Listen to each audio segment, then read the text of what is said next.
Ladies and gentlemen, this has been a long day. This day started a month ago. When we knew what was coming, we knew that there was a tidal wave. Some of us have been planning for this as long as 3 months ago. Because we saw what was coming, we prepared our legal briefs, we've done everything we could do to prepare for a flood, a tidal wave. I want to thank the mayor, Jenna Ellis, Commissioner Carrick, Catherine Freese, Colonel Waldron. If it wasn't for you, we'd be dead in the water.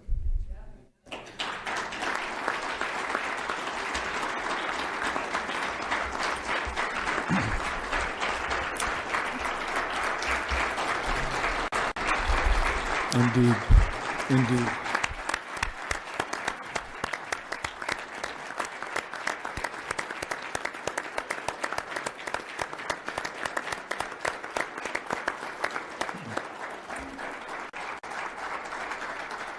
It's exceedingly hard for me to place a label on what we've heard other than racketeering. Good old-fashioned mobster racketeering. But on a grand scale, I know that President Trump, once he arrived at the swamp, said, okay, how am I going to clear this thing? I don't know that he realized that the plug is so deep there's not enough chain.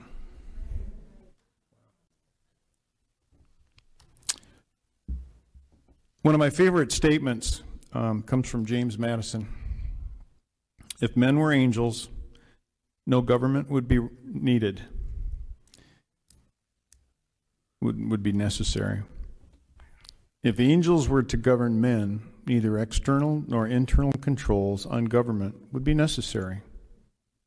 In framing a government which is to be administered by men, over men, the great difficulty lies in this. You must first enable the government to control the governed, and the next place, oblige it to control itself. Ladies and gentlemen, I have not seen one single government entity in the United States ever give up a scintilla of power once it seized it. Not once. We have endless executive orders from mayors, from governors, and I'm not hooting on our governor, I'm hooting on all governors. You don't have the authority to make me safe. That's my job.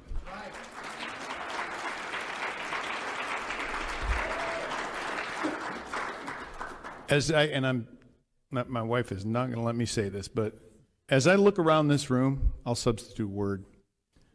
I'm absolutely outraged by the excuse that's been used for an 800-person ballroom to be limited to 160 people.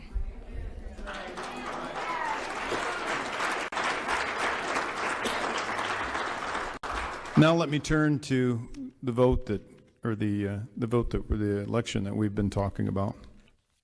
It's interesting to me, I'm going to repeat this, why so many people call for civil rights. To be fortified, to be enforced, to be protected, but there's virtually no call for the most supreme civil right, and that is for our franchise to give the consent to be governed.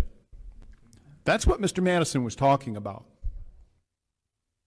That's what our entire government, 5,000-year leap, if this goes away, God help us, because it will be gone. Because you will have to have at least a few men to stand on a green and fire their rifles at the best military machine ever conceived in the 1700s. Think about that for a moment. They knew if there was going to be a war, let it start here. That was a conscious decision. Why? because they were sick and tired of tyranny. What we're experiencing right now is a form of tyranny that is insidious. This is our nation. This nation doesn't belong to Belgium, doesn't belong to George Soros. Yeah, that's right, I said the Soros word. Okay?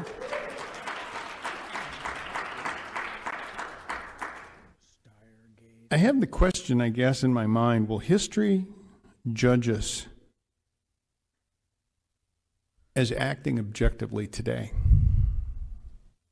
I love the fact that this panel has been so objective that they have, I mean, we're at 7:24. I told them we would be done no later than 7:30, so I guess I better wrap this up. But think about all of the thoughtful, deliberative questions that have been asked by these people. That's strength. That's courage.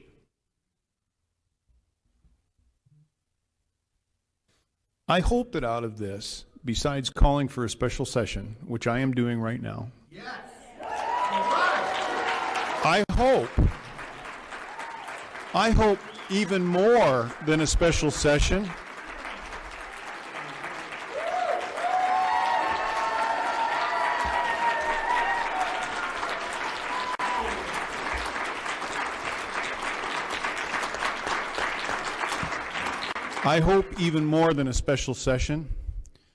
we see a series of grand juries convened.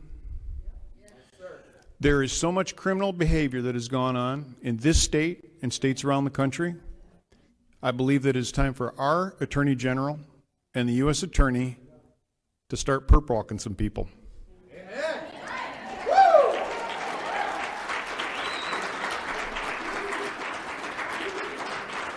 I am glad that you are fired up. But ladies and gentlemen, this is a skirmish.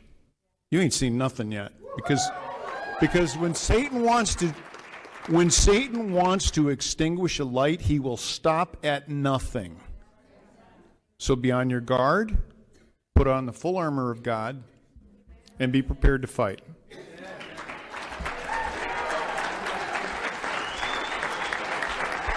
Thank you.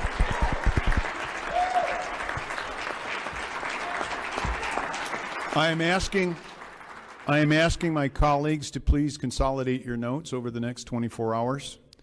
And I'm hopeful that we will have a work product that we can at least vet with our leadership in both the House and the Senate. This is what we have heard. This is the resolution that we would like to have heard. It's going to take some work. I mean, we're talking about a pretty fast cycle time. But I think that we've got the talent here, certainly. And I think that we can do that. So with that, ladies and gentlemen, thank you for your time.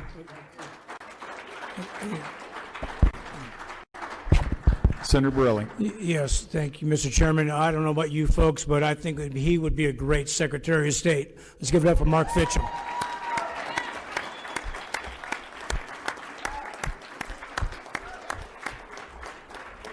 I think I'll have to have a conversation with somebody at home before that happens. Thank you, ladies and gentlemen. We do need to clear out of here because we are over time. Thank you.